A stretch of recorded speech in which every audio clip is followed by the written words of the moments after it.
just so you all know kind of our format, this is a kind of a follow-up retreat to our retreat that we had in January, and we didn't quite get to all the topics that were on the list, and so we're having this one just to kind of go through the rest of the topics on the list.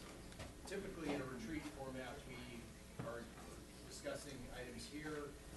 There's not really a built-in segment for public comment, so if you would like to say something and we don't have an opportunity for that, we certainly welcome you to stay for the regular meeting, which starts at 7 o'clock, and there's public comment period during that time. But certainly welcome to hear things firsthand, and if there is an opportunity for public comment, we'll allow that. But I've created kind of a tight time frame to make sure we get through all of these topics, and I fully expect that we will not get through all of the topics in the amount of depth that we would like to, so we'll probably carry some of these topics forward. And also, we're not making any decisions on any of these topics at this time. This is really just a time for greater amounts of discussion than we typically have. So, with that, the first item that we're going to talk about is the current retreat format. And I've allotted 10 minutes for this conversation. And so our current retreat format is that we have been doing retreats on at the first meeting of each quarter. So 4 retreats each year, first meeting of the quarter. Typically start at 4 o'clock, 4 or 5 o'clock, just kind of depending on the length of material, or the amount of material that we have on the agenda. With other trustees like to weigh in on this topic. I guess that this was kind of a check-in to see if we liked the way that this format was going, and we felt like we needed to make any changes to it. Now that we've had a retreat with the current, or with our new board, see if you all have any thoughts or opinions on whether we'd like to make any changes to the retreat format. I'll just weigh in from the perspective of somebody new to the board. It's just my experience in the 3 months that I've been on the board that, and I don't know if this is an ongoing problem that the board has had, but it seems like we can't get through all the topics that we have on an agenda for a retreat, and if that's a recurring problem, then we need to do something to correct that problem. So I don't necessarily have a suggestion for Helen. I'm curious as to if this is an ongoing problem, then let's talk about it. I don't think it has been an ongoing problem. We just had a pretty robust list this first retreat of this year, but I think back to the retreats we had first 2 years on the board, my first 2 years, and I don't think we had a problem getting through the topics. I think we were able to address them all. So I think it was more of an exception. I mean, and that's kind of what this meeting is for, is just to wrap up on those that we didn't, and I would be open to doing so in the future if we had some issues. An alternative proposal, we are always constrained by, now we're constrained by our 6:30, but we always are constrained if we do this ahead of a board meeting. So the alternative proposal is possibly do an alternative Monday, where we're unbounded, or Saturday morning, or, you know, people aren't totally have your schedule full up with sports events and that kind of thing, but to be a little more unbounded, and then we can have richer discussions and all that kind of stuff. So I wouldn't mind experimenting with that, and then seeing which one works better, because we probably experimented with the alternative Monday or a little more of an unbounded thing. Boulder County, the city of Boulder has a 2-day retreat. I think BOCO at least has a full-day retreat. Matt, you may be more aware of what other municipalities do. So obviously there must be something good about, you know, a full-day type of thing or a half-day type. Well, we've done in the past off-site and on different days from 9 to 3 or 10 to 3, I think it was, or something like that. So that to me is the big difference. Is in the past our retreats were mostly the full day, Now we Yes. try to start at 4. Well, that's not a retreat, that's a early work session.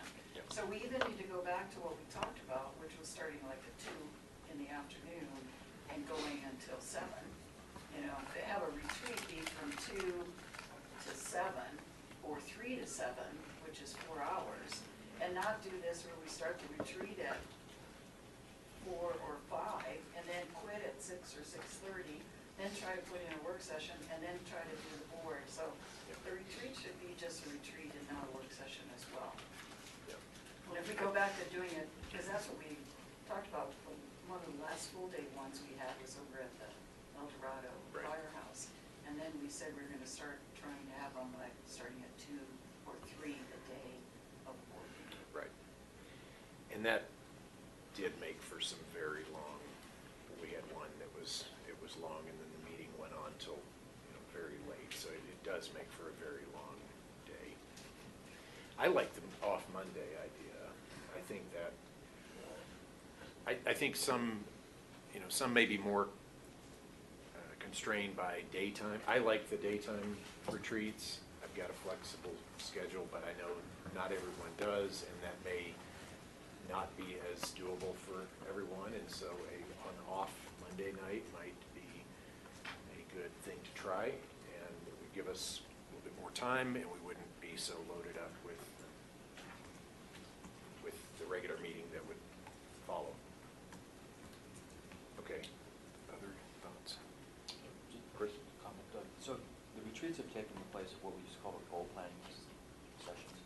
Because we used to do that, there were at least 3 occasions where we spent a considerable amount of time, starting back in 2010 when we first got on.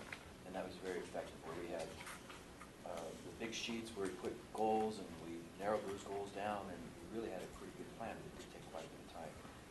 So I would agree that we should at least have once a year an opportunity where we meet as a board for maybe it's a day.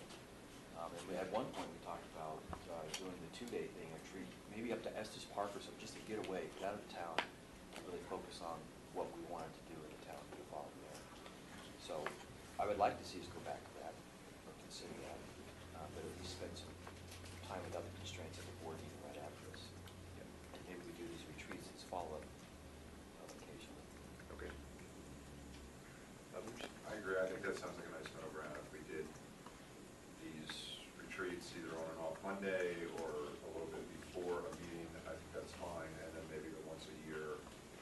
Personally, I would have a tough time in the midday 4 times a year, but, once a year, I don't think would be a problem. Yep. Not that important.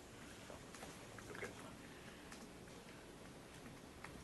All right, so maybe we'll try that for the next retreat and do it an off Monday night. And also at the first of the quarter, so we'll need to kind of figure out what that date, maybe you could, Got it, yeah. okay, maybe send out a poll to everybody, just make sure everybody's got a clear calendar on that date. That's the other thing, is we do try to make sure that everyone is there, because it's, a fair amount of things are discussed, and if 1 or 2 aren't there, then we end up kind of getting bound by, well, maybe we should wait on this, and so it really is, it's best if we can do them when everyone's there. I think the other thing is, that it seemed like it's, when the second Monday, it's like tonight, the 13th, 2 weeks into the month, if we'd had a retreat like on the first Monday, that would have been, fill in, there's a long time between them. Yes. I mean, find a time when seems like there's 3 weeks in between. Exactly, that's a good point. Find those, instead of actually have them on the first part of each quarter. Okay. Try to Yep. find a time when there's a big gap between when we meet. Okay, good point. Okay, anything else, and we'll move on to our next topic. Okay, the next topic is advisory committee appointments, chair input. Anybody like to dive into that topic? I think We've been, we started sending, and the chairs for each of the committees is able to review the interviews through the website like anybody else and send in comments to the board if they'd like. We've also started notifying the chairs of when the board might take action on appointments so that they have a reminder if they want to make comments to the board that they can. But that's what we've been started, that's what we've started to do. Okay. Others? I think it's great to have the advisory committee's input when we're appointing, but to a certain point. I think that we go down maybe an incorrect path when we start filtering who might come onto the advisory committee. So if we say that an applicant leans towards a certain way, we're potentially filtering them out, and then we get a committee that's all of like minds, and that's not a good representation, I don't think, of our community. So I think a little bit of input is good, but I don't think that we should have the chairs be saying who they want and who they don't want. I would agree with that. I think that along the lines of applications, I think, Sandy, Haverly, you and I have discussed this, I think a little bit more robust application might not be a bad thing. Maybe a few open-ended questions. I mean, we've got one or two questions on there, but, and I'm not talking go multi-page application, but maybe a two-pager. And we've got the question, have you read the comp plan? Have you attended a meeting and things like that? Maybe change those to check this off to complete your application when you've done these things. Because I think it is reasonable to, I don't think we should be asking them on the dais, have you ever been to a meeting? I mean, I think they should, if they're interested in doing it, they should at least either go to a meeting or watch it.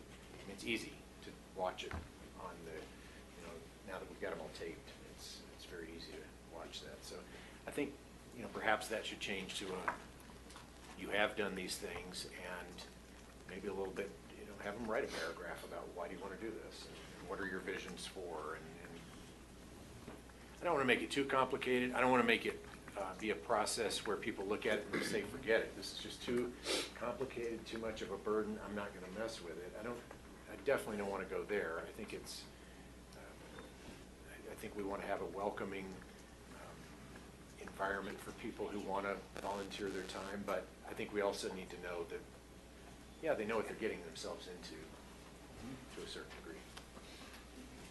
A way that I think would be possibly a way to handle both sides of that, have the committee actually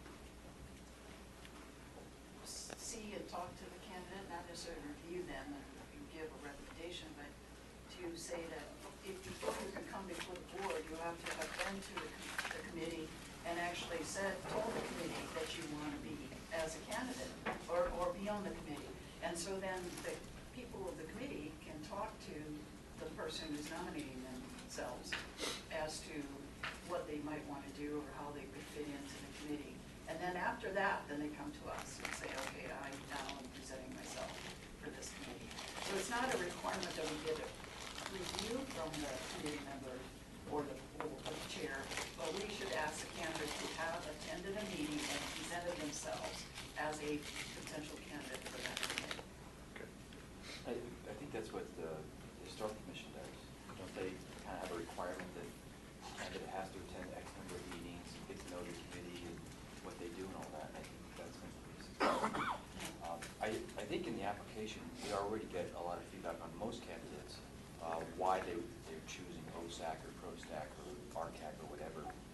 But to require them to write some visioning, I think that might be asking a little bit too much, because some just want to be involved because they like being out on the trails and they want to give back to the community. And I think that's a great opportunity for them to do it. But I think that's a good idea, that maybe we have a requirement that you attend some of the meetings, get to know the communities, and make sure that you feel comfortable. Make sure it's a good fit. Yeah. Yeah. I mean, How many meetings would you see? I agree that I think we should consider imposing at least 1 or 2 meeting attendance for anybody. For one, they're going to have to commit to attending them in the future, right? So to expect them to have attended 1 or 2 is reasonable. I'd say two or three. And At least one. I don't think we need to make it a requirement you have to and check So off. not a but- 12-month probationary. Right. Right, and then you have to write around with our jubilant, and, there's a whole bunch of other things you have to. I'm in the 1 to 2 area. Okay. It's a a requirement of one, recommendation you attend at least two, and then before you submit for it to be. And Okay. totally agree with the rest that's been said. I actually thought Sandy put forward some great questions a month ago or so about, augmenting the application. I'd like to see something like that done, and maybe a couple of people can get together and sort of look at the application form and see if we can't tweak that, make it a little more Okay. meaningful, and present to the rest of the board, and add the 1 and 2 thing. Okay. All right, good. Okay, I'm going to move us on to our next topic, which is visioning for Original Town. I've blocked out 30 minutes for this conversation, so till 5:45. That may or may not be enough time for us to fully go through this topic. It's something we could probably spend a whole evening on. So the idea here is just to kind of get some big ideas out and maybe talk about next steps. And that's what I think the residents are here to kind of keep a pulse on what we're thinking. And if we do not have opportunity for public comment, and you'd like to say something to what we're, the messages that we're delivering, please stay to the regular meeting. And if you can't stay to the regular meeting, welcome any emails or contacting us individually. Always welcome to, always great to hear from you. So, all right, with that, how do we want to dive into visioning for Original Town? Can I just ask a clarification question? Are we Yes. talking about the process of visioning for Original Town, or are we talking about visioning for Original Town? I'd say more of the process is kind of my vision of it. I think trustee Pennington brought this up and, Okay, Okay. and thanks. Obviously, a lot is going on in Original Town, so we've had Remington, we've got Rogers, we had the Arsenault activities, all that, and then the Second Avenue Bridge, et cetera. And so things are happening sort of willy-nilly. So we've heard various times from Original Town residents that we should make this a more deliberate process. I happen to agree. I happen to agree that, the whole goal, for me and others have agreed, some others have agreed with this, is we certainly want to make Superior Town Center special, but we also want to keep Original Town special and make sure whatever happens there happens according to a plan. So I happen to think that we should try to figure out how we start developing a plan for a part of town that is actually governed by town code and doesn't have a homeowners association, et cetera. I think a process would involve having a Original Town homeowner and resident meeting and figuring out, what an umbrella sort of plan would look like, what a visioning group would look like, because this visioning has to really, I think, be driven equally by residents and elected leaders. So that's where this all came from. So is this perhaps another form of comprehensive plan review? We've got a comprehensive plan. We're kind of due for a review on it if you look at kind of how frequently they're typically reviewed. And could this effort be rolled into something like that? Could I? Yes. Certainly, it would impact the comprehensive plan. But I would use maybe as a little bit of a model for this. I'd be interested in investigating the Downtown Louisville Association, which has largely been given credit for the vibrancy, et cetera, of downtown Louisville. I don't know how they went about it, but I think we all appreciate the results of that effort. It certainly would be interesting to chat with those folks and sort of see how you do this. I am not a specialist in knowing how you do this, but I don't think we should continue in this accidental and small quotes fashion. I'd like us to agree on a deliberate manner of proceeding. And I cannot say what that will look like, because we don't know, right? So I think one of the big things that is going on in Original Town is you've got underlying zoning for the undeveloped parcels. And I think on Rogers, for an example, is there's kind of two paths that can go. It can go the way that it's zoned, or it can go some other way by which we all work to make something else happen. And so that process started by the developer bringing in a concept plan to us. And the last concept plan, they left without a lot of support from the board. So where does that leave them? And where does that leave the process? I don't know. I mean, I think if they want to do something as it's zoned, I think they could do that, or they could continue the discussions with us. But I think those are some of the things, I think that's really where we need to have discussions as a board is, are we okay with what's there with the underlying zoning? And my sense is we could probably do better. I know we could do better.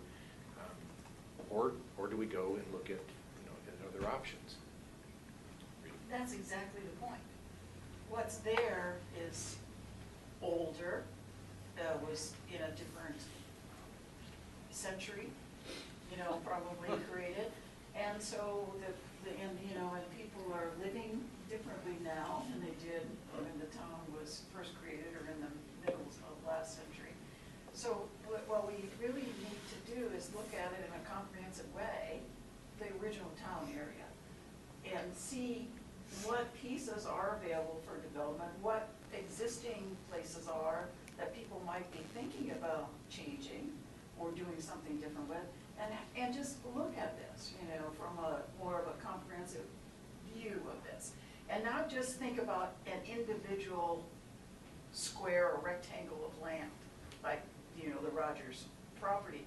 The reason there was problems with that, not problems, I don't want to call it problems. The reason there was concern about the concept that came forth was it was so different than the rest of original town.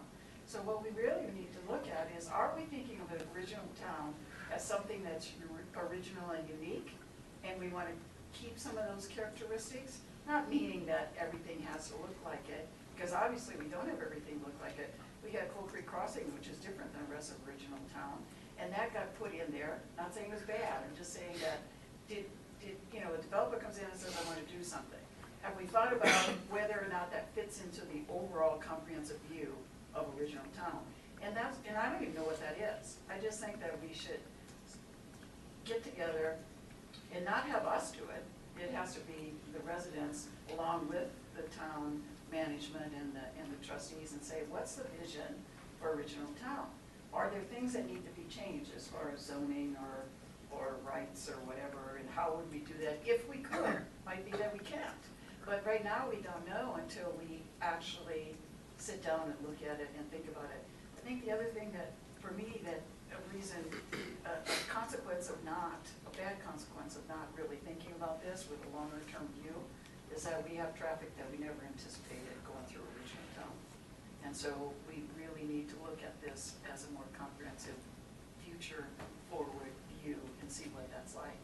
Because right now we just let it happen, and I don't think that we can stop some things, but we should at least organize them and look at them and contemplate them, anticipate some of these things. And then we have small area planning that we could do too. I mean, there are lots of ways that we could actually work through this and take the town and take a look at it, if the residents are interested in that. If the residents aren't interested, we don't have to do it as a board. We don't have to push something that the residents aren't interested in.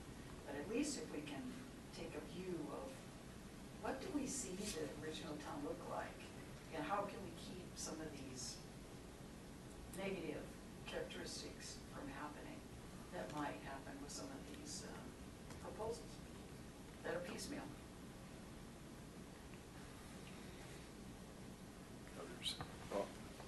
I'm not gonna presume to know, you know, what would be good for original town. I don't live there, but what I think would make the most amount of sense would be to convene a citizen panel and, you know, of original town residents and non-original town residents if they want to participate.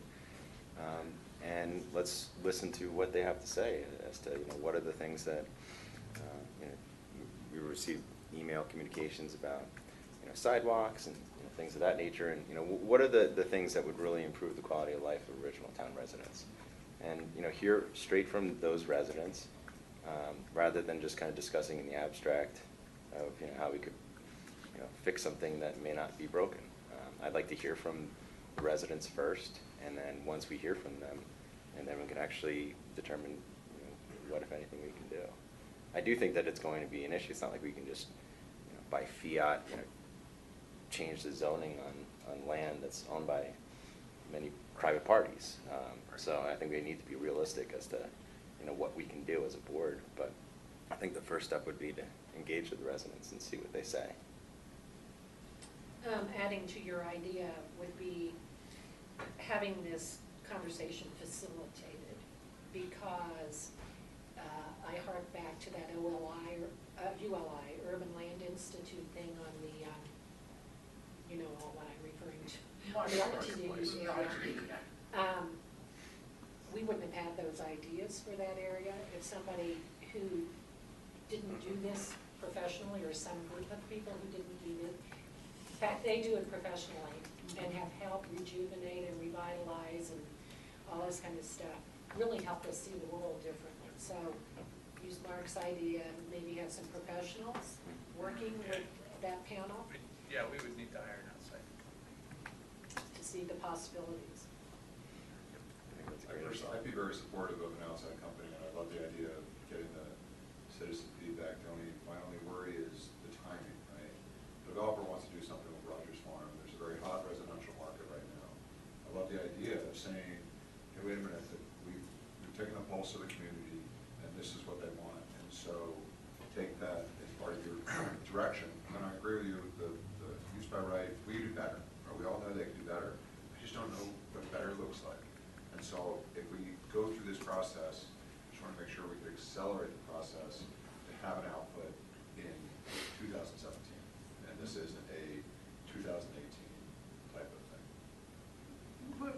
It's not only Rogers Farm. I know, it was Yeah, just- so Right. we shouldn't use that example, because that probably is the easiest one to figure out, because we can do that as the board here, and figure out if they want to change the zoning or keep the current zoning, or if there is zoning, or what all that is. But I'm talking about the bigger picture of the town. It's not just that one thing, but every time we do one thing, that's what drives you to, where's the overall plan? What's the vision? And it might be that we can't change anything, you know, but at least we sat down, looked at it, come to a realization of what exists and what can and cannot be changed, and I think that would be of value. But again, if the residents aren't interested in that original Well, town. we've heard from some residents. Do we have time to hear from anybody? We've got, you know, What's another our 15, schedule? we've got another 15 minutes kind of blocked for this, so happy to, you know, if the board is good with that, then good, taking some comments. Anybody want to make some comments and just give a wave and, They got an email from me with 7 things you could church yourselves worth in. Your original town. You have any comments? Anybody, You're cool. anybody can comment. I wanted to know why we did all this planning prior to this meeting. This has already been discussed. We've talked about houses, we talked about sidewalks, we talked about trees. You three right here know all about it. I would assume you knew all about it, because that's what they were coming back to you guys about. Maybe you don't know about it, but we've done a lot, 3 meetings, 4 meetings that I've been to, Right. just on the other house, on all this farmers, not all Superior, just up Rogers. you're talking about Rogers Farm. Yeah, I'm talking about Rogers. So I don't understand why you gotta drop the ball to 0, kid. Let's pick it up where we left off at. Where's the developer? Yeah. Where's he about with all this? But see, it's bigger than that, it's just not Rogers Farm. Yeah, it is, right So, here. yeah, that's not, Yeah, you're talking about vision of Superior. Original Correct. town. But I think what was being asked is, what do we think about Rogers? Right, no, that's not, for Well- me, that, like I said, we could do that the way we're already doing it. The process is already in, all of us, residents as well as the board, working with the developer to come up with a plan. Okay, But I think it's so I guess bigger what than we that. need to hear is, where are you guys going with the vision of Superior? You only got growth at Rogers, you got growth where you put the, just on the other side of Kuffner's. What else do we have planned for Old Town Superior? Are we planning on sidewalks? Are we planning on, what are we planning? That we don't know as residents. So what's that vision? Well, Rogers certainly is the biggest potential chunk of land. And I think it could potentially, to Kevin, your point, the market is hot for residential, and it is potentially the most urgent. I mean, this topic, visioning for Original Town, would be a blanket, it's not all of Superior, it would be just kind of visioning for everything in this sector of Superior. However, I want to respect the time that residents have spent with Bill Jenks, to kind of get where we got to with that concept plan.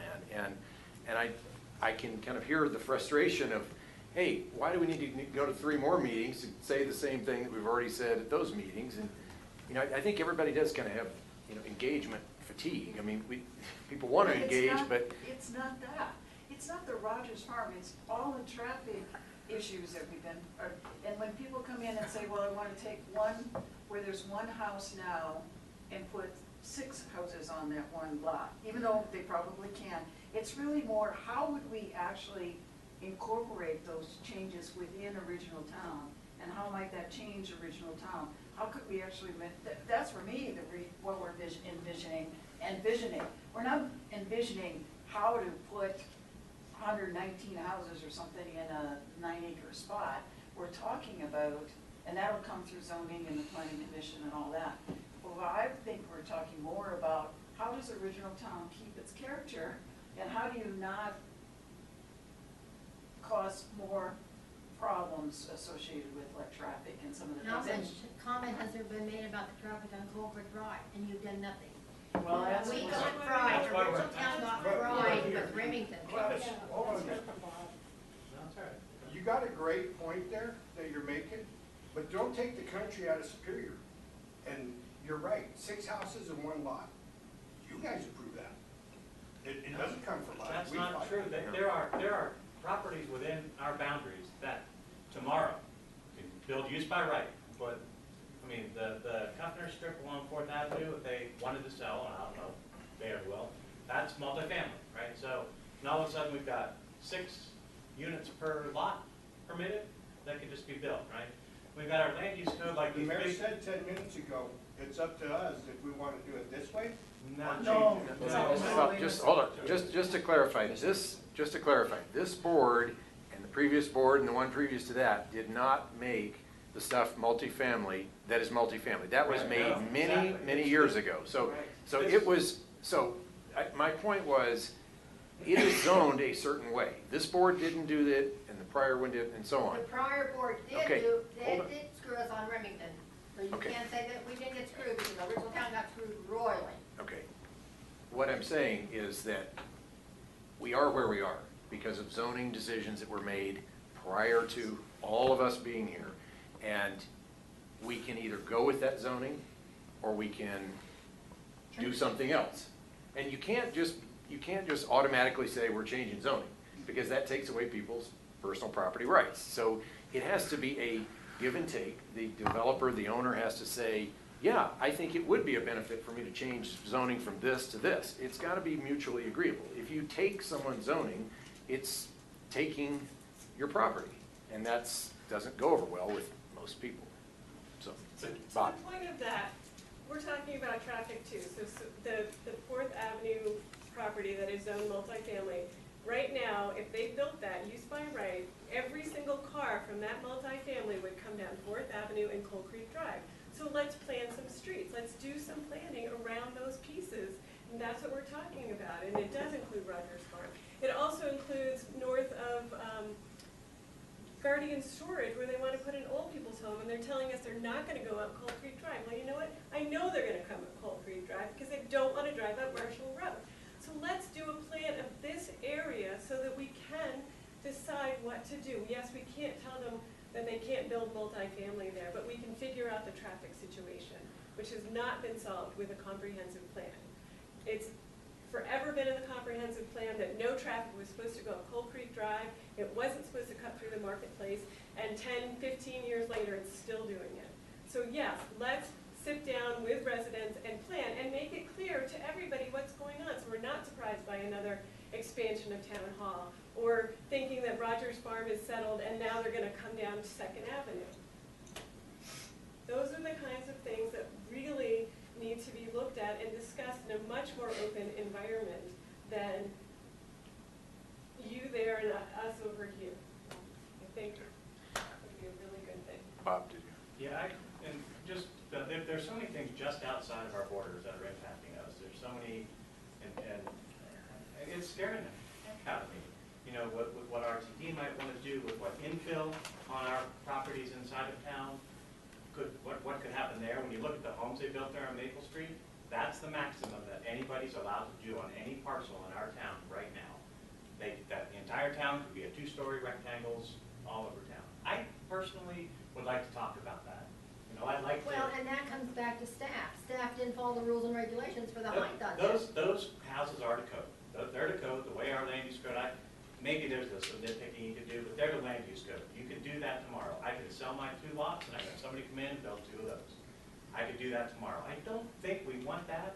I mean, sure, I'll make a lot of money, and maybe we do want that too, right? I mean, that's the discussion too. We want to leave it as is so we can all fail and let them come in here and build, you know, 65 or 100 of those things, and we'll go all move somewhere else. Whatever it is, just want to start talking about it. RTD over here, you know, there's this plan, this oriented, transit-oriented development in the comprehensive plan, so that they want to build residents to use residences so that they'll have population near their parking rides. That's in original town, or outside original town by Whole Foods, and they're all using this traffic system, which sucks. This area wasn't built to handle the number of people that could potentially come in here. So this is, I don't like the idea of an original town plan. You know, I love that you're doing it, and I think the intention's great, but I think this has to be Northwest Superior because we have so much that's impacting everybody in town. So how do we protect, how do we get what we want, whatever you know, we can come up with? So, I'm as open to bailing and selling out as I am to fixing it all, but I kind of like to stay here. I really like it. It's pretty cool. So, Bob, I do amend my previous comments to agree with Northwest Superior focus. It's just sort of gotten to be known as original town, but I agree with it, that it should be Northwest Superior. Lots of moving pieces here. So Bob, Bob made what I think is a good, you made a good point on the Maple Street properties. I mean, that's kind of a micro example of concept plan comes in for something else. They wanted some variation of something different than what's there, used by right. They came in and they made a presentation to the board and, you know, got some comments, left there, then decided to build what they did by right. And my concern is that we, on these other projects that have zoning ready to go, that if we don't engage with community, with the developer to get something better, if we want something else, maybe we don't, but I think we all do. I mean, I think we want the best that we can get, the connectivity with trails and open space and things like that. I think at the end of the day, it probably is going to be something denser than maybe you'd like, because there's also this balance of, yeah, we love things not so dense, we love things, you know, all these kind of setbacks and stuff, but at the end of the day, you got to also have someone that will be willing to build it, and someone that's willing to do it and make a slight profit doing it. Otherwise, they're not going to do it. Sandy. Maple Street properties, the proposal that came before us, we were enthusiastic over. Right. The more creative one. And those of us who had heard that, and I'm going to put words in other people's mouths, were shocked that when ground was dug, it turned out to be the row homes. because we had expected it to be the more creative. Group homes, kind of. Yeah, plan that had come before us. So I don't want anybody to think that it was because of negative response from the board that it didn't proceed in that fashion. It can always proceed use by right, if that's the way they choose to do it. And in fact, the reason I rejected the previous proposals on Rogers was, in my mind's eye, it was going to look exactly like Maple Street, except many times over. And I thought there was something absolutely much more beautiful and in keeping with the visions I've heard thus far than the plans that have been proposed thus far. So that is what I didn't want Rogers to look like. I didn't want it to be, how many homes, Rita, that looked like the Maple Street property? Like 119. Yeah. They were all those long, narrow, tight homes. And to me, it was Maple Street on steroids. So that's why I was negative to those plans. But, so, proposal. Yeah, I think that if we understand, if we set expectations, instead of letting something happen and everybody goes, wait a second, I didn't know that was gonna happen.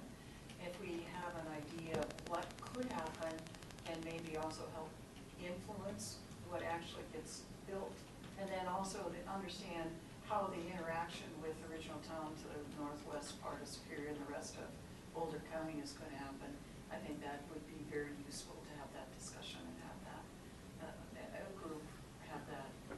At least, once you understand something, then you set expectations, and they're not irrational or unexpected. Yep.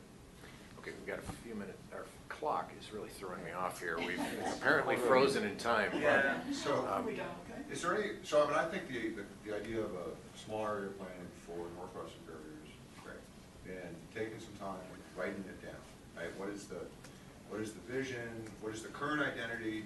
Do we want to pivot away from that identity, retain that identity, improve? Right? All of that is great. Is there resistance either amongst the board or from the members of the community that were kind enough to give up their evening to come for a process of small area planning that would be community-led?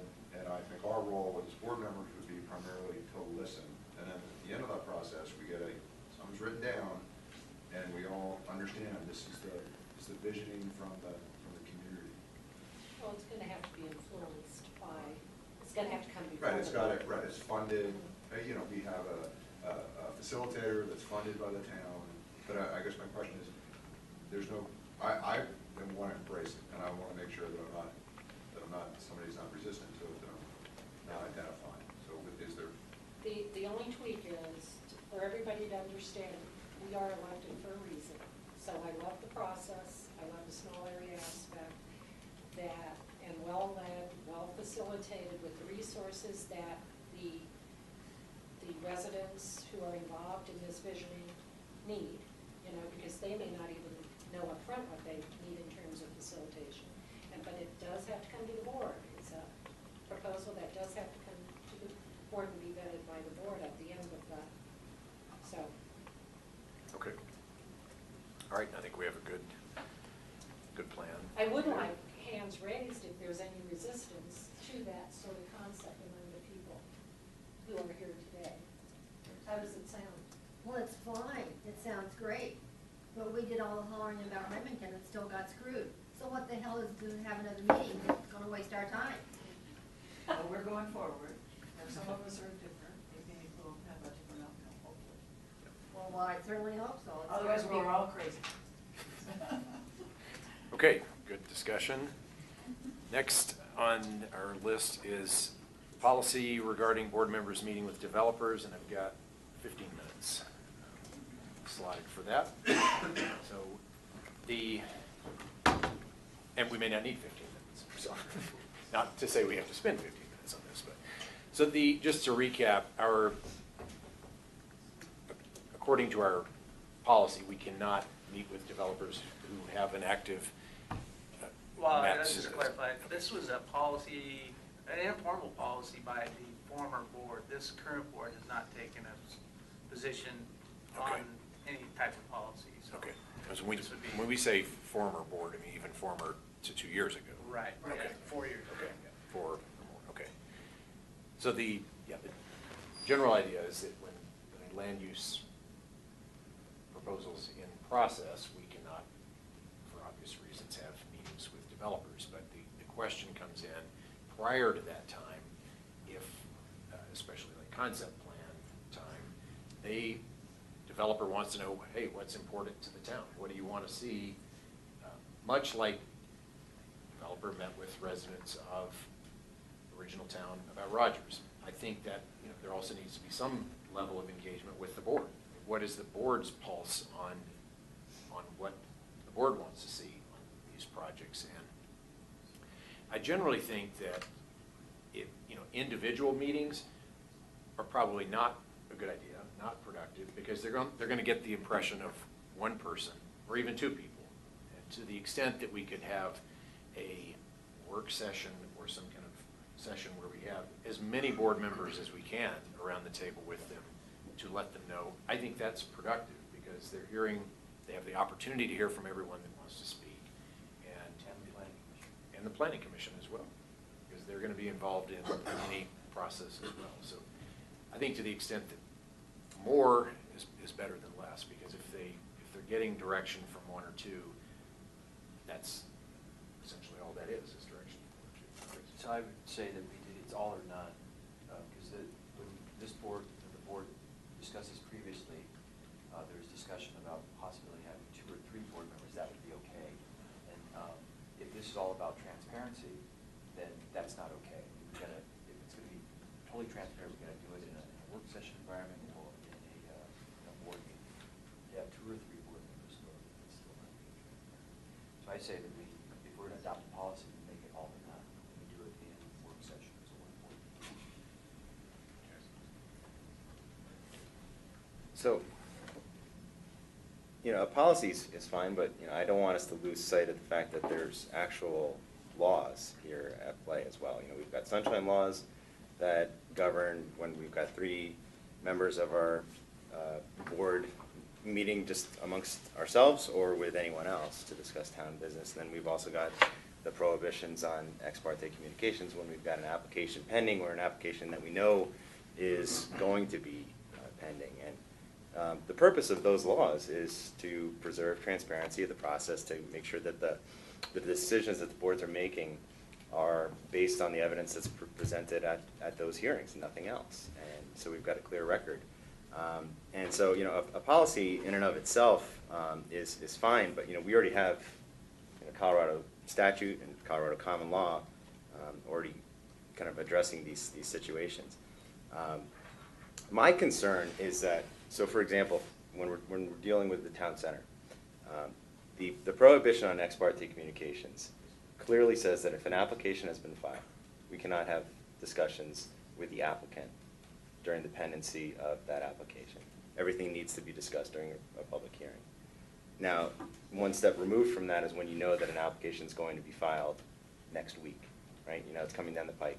You can't skirt that prohibition and have the conversations there. You still have that prohibition of ex parte communications prohibiting those communications.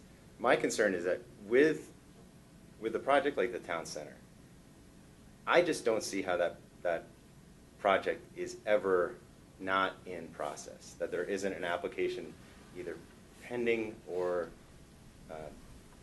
at the verge of pending. And that in the interest of having the public engaged and having a transparent process, I think we need to have just a very clean, bright line rule that says discussions regarding at least the town center project, that happens in a public meeting, subject to the video cameras, the recordings, so and public notice, so people can know what's going on. But I do think that what the mayor is saying, that when you've got somebody coming in with a concept plan, I think it would be helpful, to be able to take the temperature. But I think in that situation, it is important for us to send a consistent message of what the whole board is. So I'm definitely I agree with the notion that, you know, one or two of us meeting with somebody that may be presenting a concept plan is really probably going to be a waste of their time and our time, because it's not going to be sending a consistent message. Because even as a board, when we're acting, we're not sending a consistent message because we have different opinions on different things. So ultimately, you know, whatever the applicant's going to be submitting, it's either going to be consistent with the zoning or not, and if it's not, then it's going to require a majority vote to get approved. But I think that, you know, when we've got a project such as the town center, I think we just need to have a bright line rule that says that all those discussions need to be in public.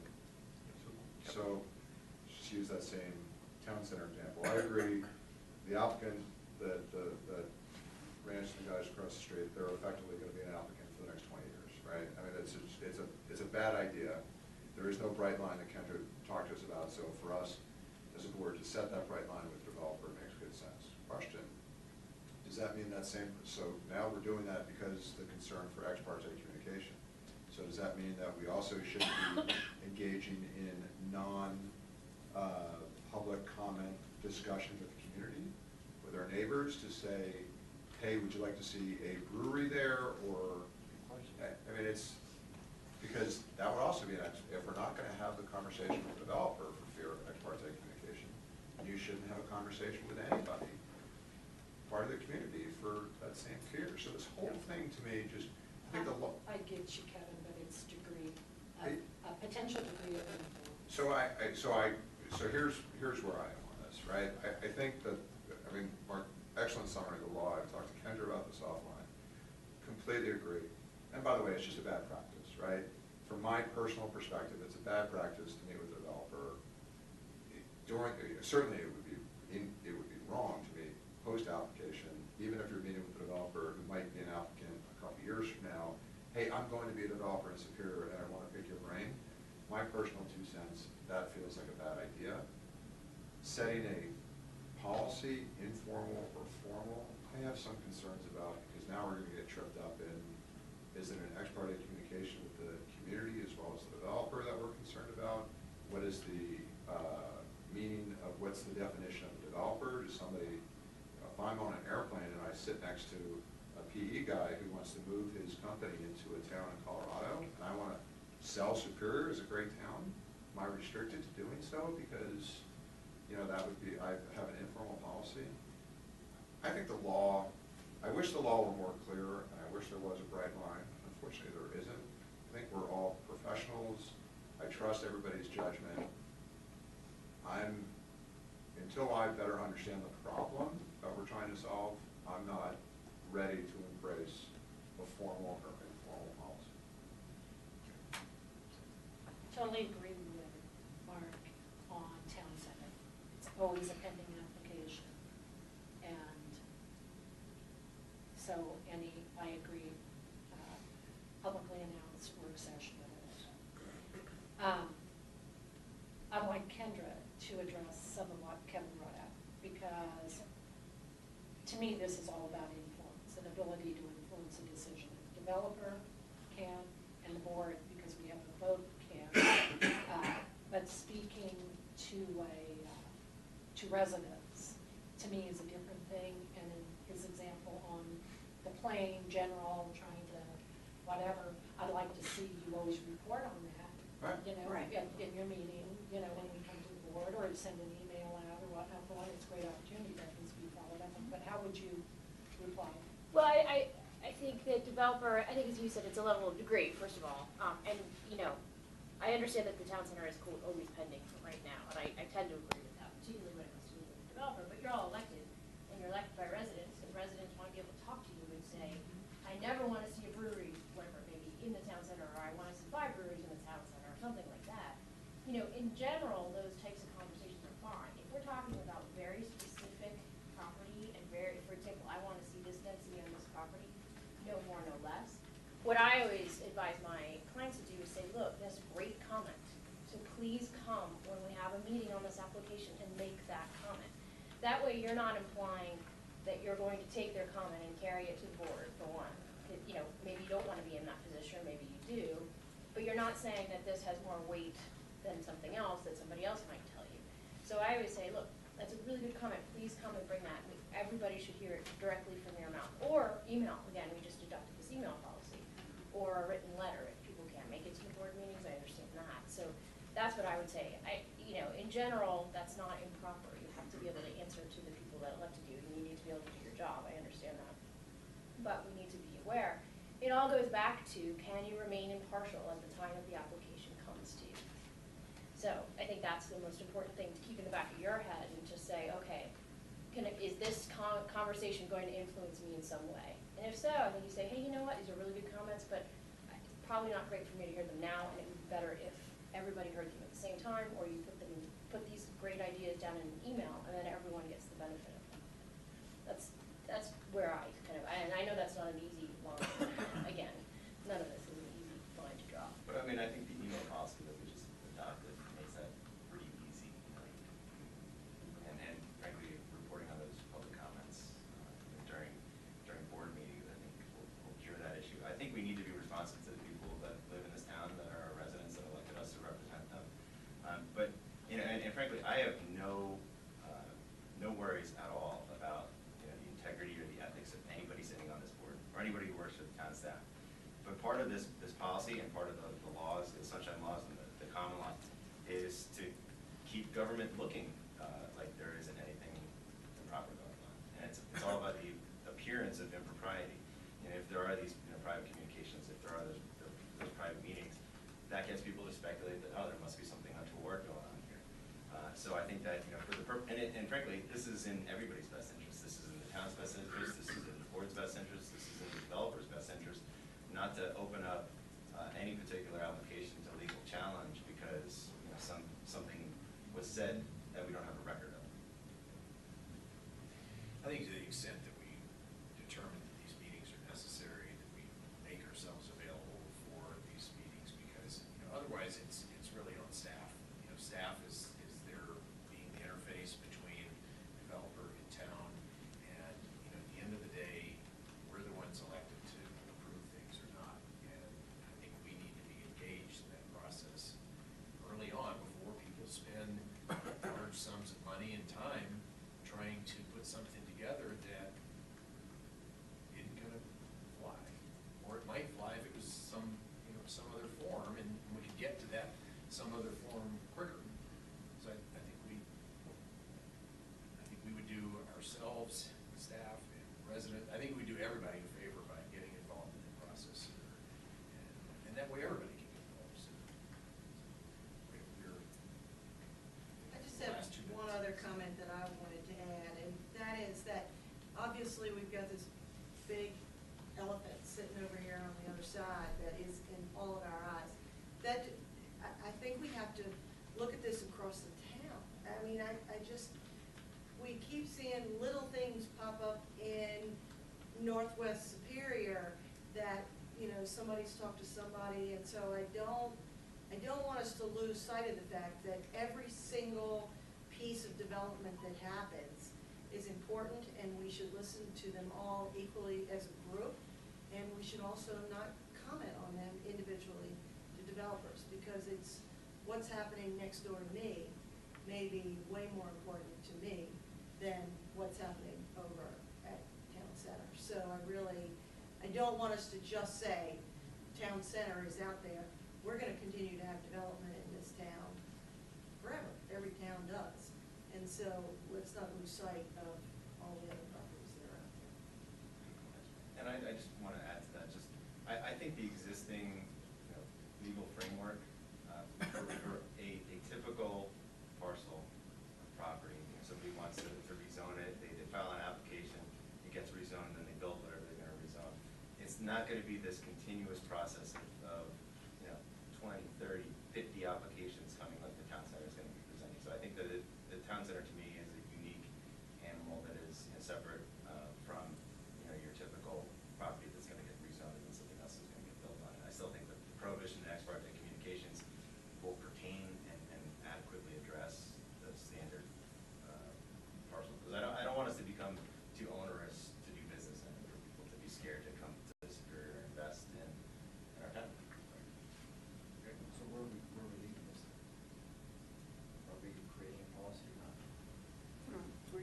existing policies and the laws that currently exist, except we're going beyond that to say that we're not gonna talk to any developer or builder in the Superior Town Center unless it's here in this room in a public meeting.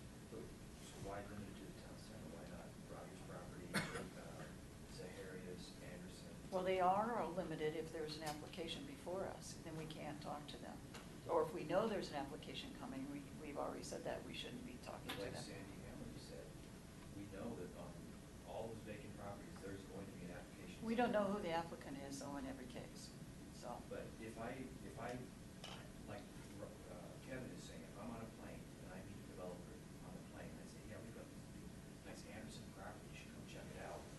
I'd really like to see some storage units there and some big fields. Great, we like to do that too. All of a sudden, I've engaged him with some stuff that I'd like to see done. That would not be appropriate, correct? No, that wouldn't be appropriate even with or without any policies. You shouldn't be out there saying what you want to see on a piece of property within the town. That's my point, is that. That was not what he said, though. What he No, but said the was point that is the we're person talking to said, developers about open parcels, and regardless of the conversation that I have with him on the plane, we're saying that we shouldn't be meeting with developers at all on any parcels. I don't say we limit it to just the town center, we have to do it all the parcels. not in the way that I would agree with what you just said, particularly if you're gonna do what you just said, which tell them, we'd like to see this and this and this on the land. Well, yours was different in that. My point is, this is just, it's complex, right? And what is the definition of a developer? We're gonna get tripped up on that. What's the punishment if somebody does? You know, are they sanctioned by this board? Is there, you know, the law, as I said, I wish the law were better, right? I'm not sure what the problem we're trying to solve is immediately. I would personally be supportive of Cindy, I completely agree. Every parcel of land in this town is equally important. Some more so to others individually, but when you look at it globally as a town, they're all very important. But if I'd be supportive of hey, let's not go off and meet with the town center developer or representatives thereof without the entire board present. At this time, I would be supportive of a policy like that. If it's a more broad policy that says, hey, we have an informal policy, we're not as a individual board member going to meet with any developer. Chris, your example of, hey, I'd like to see a storage and a field, I agree, that sort of crosses the line. But even just say, hey, I've got this great space, bring us your best ideas, and Superior is open for business, I think that's a fair thing. But depending on how we write this formal or informal policy or what we agree to, I wouldn't know if that's fair or not fair. So I start clamming up instead of talking about our great town, which is what I want us all to do. We are over this topic, so I'm gonna have to. Well, cut but it short. we can agree on Superior Town Center and on anything that is not Superior Town Center. I think there's no rush to meet with anybody, so it can be brought before the board at the next meeting, and a decision can be made on that. Let's say Zaharias comes up again. I've been approached by the Zaharias developers, and they want to sit down with some board members to get a better feel. You know, we can talk it through and we can agree how to proceed, right? But I would like, and I don't count the airplane with the generic discussion as a meeting because it's just a random occurrence. And sure, we can talk and I'll promote the town of Superior, et cetera, without specific agendas.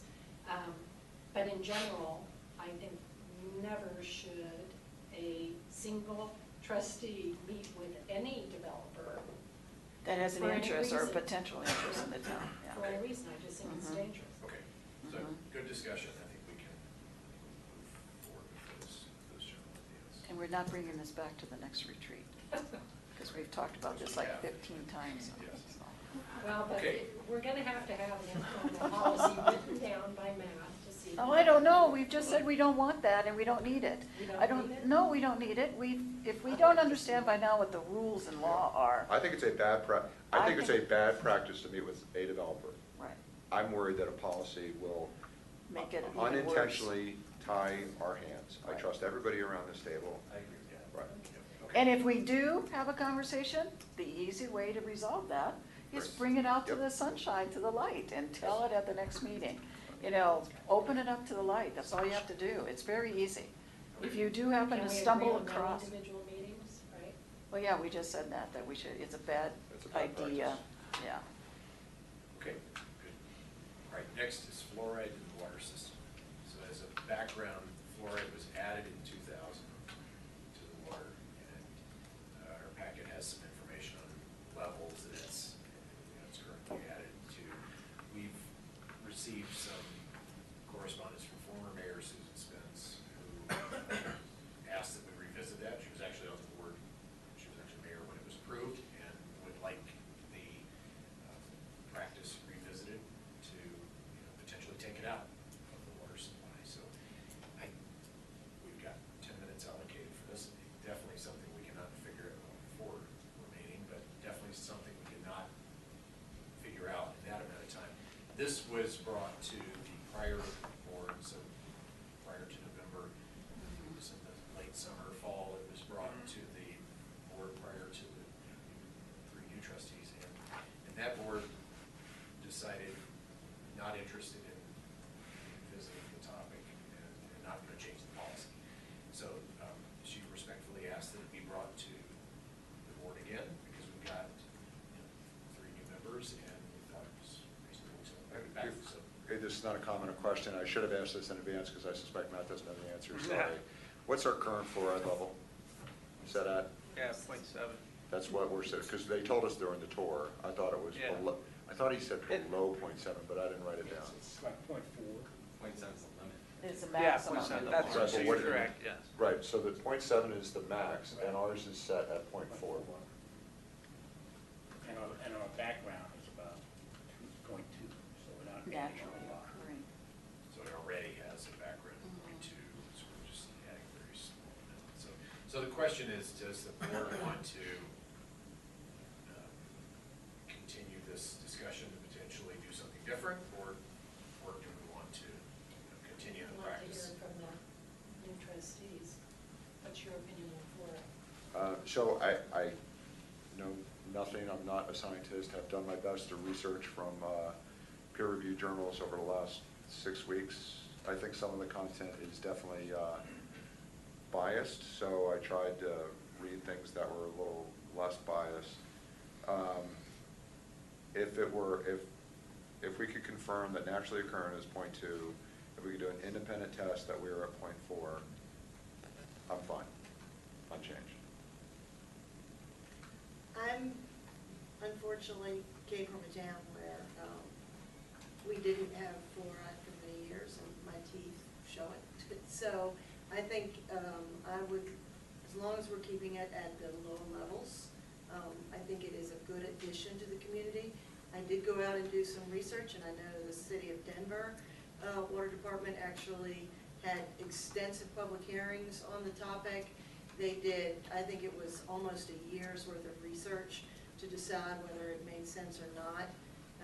And the city of Denver did elect to retain fluoride in the city. And, you know, I haven't seen anything at this point that convinces me that it's detrimental to our citizens. But if we're going to go down this path, I would like us to have a serious public engagement on the topic so that we actually hear from our citizens whether they want it removed or not. I don't think I'm an authority, and I'd like to hear from people who are, and I'd like to hear from our citizens on it. I agree with both Kevin and Sandy. I'm not an expert on the issue, and the issue first came to my attention when Mayor Spence sent it to us, and I started reading materials she sent and then other materials. I agree with Kevin said. I was really surprised at how much of an issue and how much of an emotional one this truly is. Certainly, if there's a public health issue here, I want us to be on the side of let's do what's in the best interest of the kids and the adults drinking our water. I've got 2 5-year-old boys, and they drink the water, and I want to make sure that they're getting the best water that they can. But based on what I know right now, I see no need to change the status quo, but I think it's always a good idea to confirm the levels, see where we are. We'll confirm the levels, what our background is, and how much we're adding, and what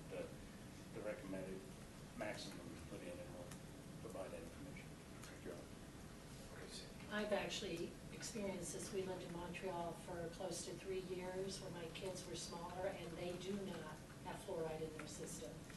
And to do what the dentist wanted you to do with the fluoride toothpaste and the fluoride tablets and all this kind of stuff was quite a bit.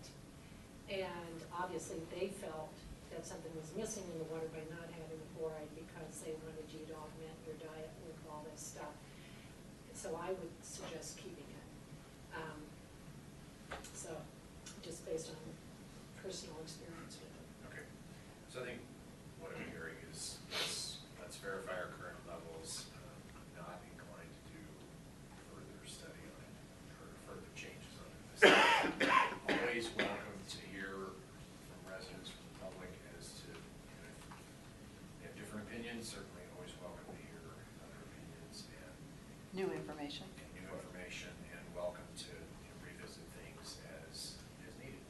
So I won't say we'll close the door on it, but everything like this requires time and effort to engage people. That's kind of what we're here for, is to figure out what to do on that. Okay. All right. The final thing on our list is a discussion of Waldona and Coal Creek extension to Town Center. And we've got about 15 minutes on this, and then we need to break down to set up the room for advisory committee interviews. We did have 2 other possible things, but I don't think we're going to get to those. They'll just roll to the next retreat. But on this Waldona and Coal Creek extension, it's relevant because we've got, there's Anderson property application that's kind of in the works. It's under review. It's been filed. So the discussion has to Yeah. be somewhat delicate as far as Anderson property, Okay. just as a reminder. Okay, that's good to know. And then our transportation committee meeting is coming up in March, and they would like some direction as to what we should and shouldn't be discussing. So, Just to your point there, Matt. Yeah. To the extent that you're saying it should be delicate, I mean, we don't have any ex parte prohibitions because we're in a public meeting here. It's not noticed to the applicant, so we can't discuss anything related to the applicant, that. We don't know anything about the application. Right. We're only talking We about know- traffic, but we can't mention We it know in no relationship details of to it, Anderson. Other than just that there is one in process. Sure, but this is just bad timing, I don't know how else to say it, but the application's been filed, so, You can talk about Waldona, sure. for sure. Can we And talk about you can, ADA's? I think you can talk about the connection to Town Center. How about ADA's? Yeah. I don't see how we talk about one without the other. I mean, this is my issue here, that I feel like we have, in generic terms, I believe that staff has historically provided direction to developers there, and sometimes that direction needs full board input on things like which ways, where roads connect. And I, as a member of the Traffic and Safety Committee, where there are 3 of us, it's a very, it's a topic that the community wants to engage on, and there's multiple choices of where the traffic's gonna go. And I have an individual opinion, but that doesn't matter. What matters to me is the opinion of the committee, the direction that the staff has provided, and what the board decides. So the Waldona issue's been an issue that's dated back for years. We provided some information in your packet with regard to some surveys that were done in the neighborhoods back when the districts had the roads. They weren't with the town yet. And we installed some stop signs. We've done some additional traffic enforcement. I asked Sergeant Chamberlain to be here. There are some things we can look at with Waldona if the board wanted to be proactive as far as we can start. I think we should start by surveying the neighborhoods in that area again, because it's been so many years since we did it the last time. Get their feedback on different options that they might want to look at or consider. and then bring that back to the full board. I mean, we could take it to the Transportation Safety Committee first if you'd like, but, yeah, that might be better for a full board discussion. And review that information we're getting from residents, and then start the discussion on what the next steps, if any, are, based on that information we're hearing from residents. Because you're going to have varying opinions about what they'd like to see being done there. But Matt, ultimately, the decision is whether or not, traffic calming, having a discussion around traffic calming on Waldona, whether or not on one end of the spectrum is shut it off on one area, and then there's all kinds of different techniques you could do, from cram downs to bumps and lots of different things. Yeah. It's impossible, I believe, to have that traffic calming Waldona discussion without knowing how South Rock Creek is going to get to the town center.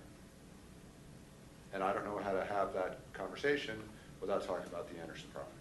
So. And I think, and to Kevin's point, I think, one of the frustrations, and this is something that I think we all encountered at the last Traffic and Safety Committee, was to the extent that it was a foregone conclusion that something was going to happen when that wasn't actually true, right? It was kind of a foregone conclusion from staff that Coal Creek was going to connect in one way or another, and then all of a sudden, once it became apparent that no, that was still something that is up for discussion and debate, the public obviously got engaged and they want to discuss it. Well, and you're talking to the town center, correct? Whether or not there's a zig or a zag or a straight. Well, right now there's a street that stops and it may not stop anymore in the future, right? It may go one way or the the property other. has a right to access their property. I mean, it's got underlying zoning.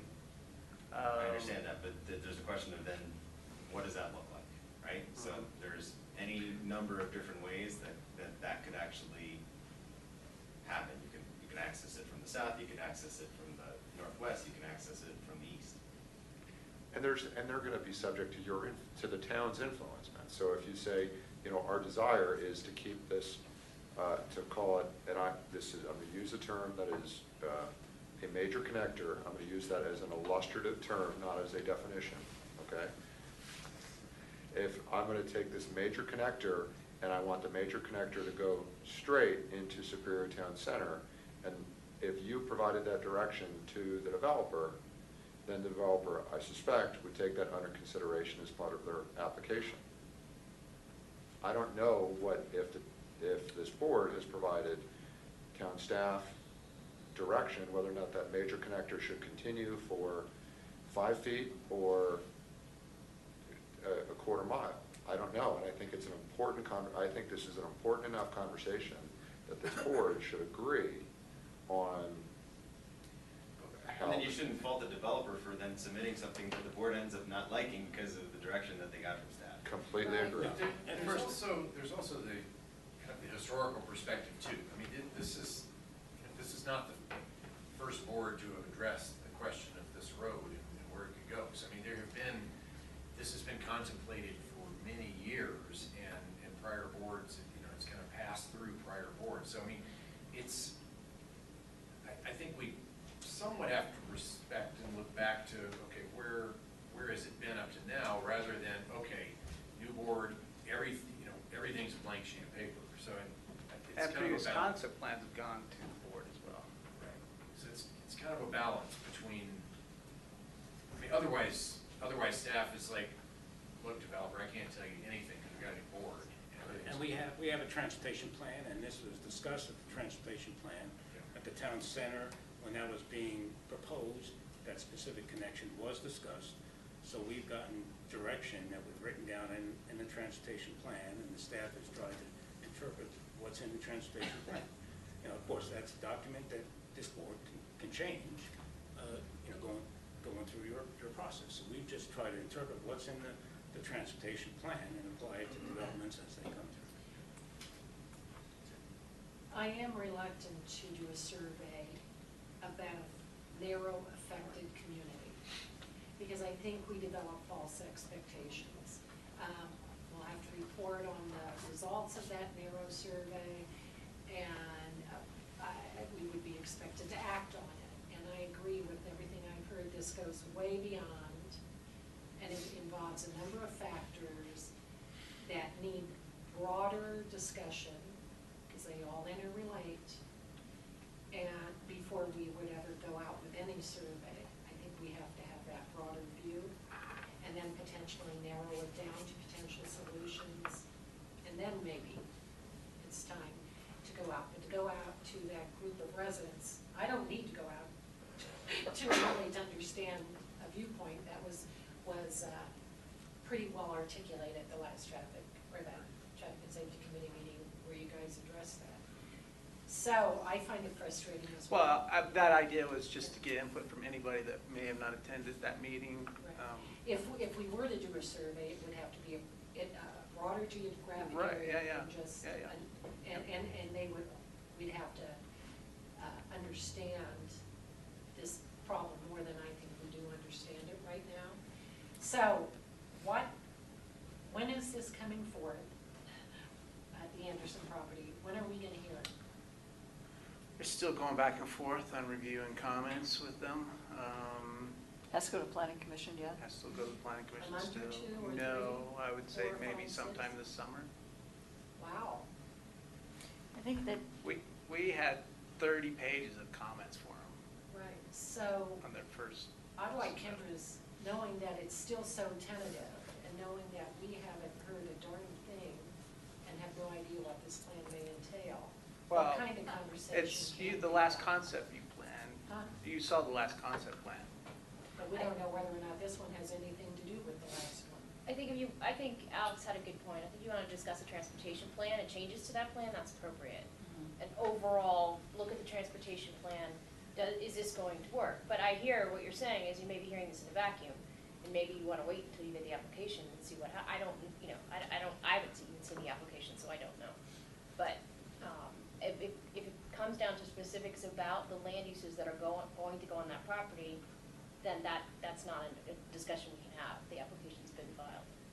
But if it's discussed in terms of the land uses as expressed in the published comprehensive plan, and that's, Nope.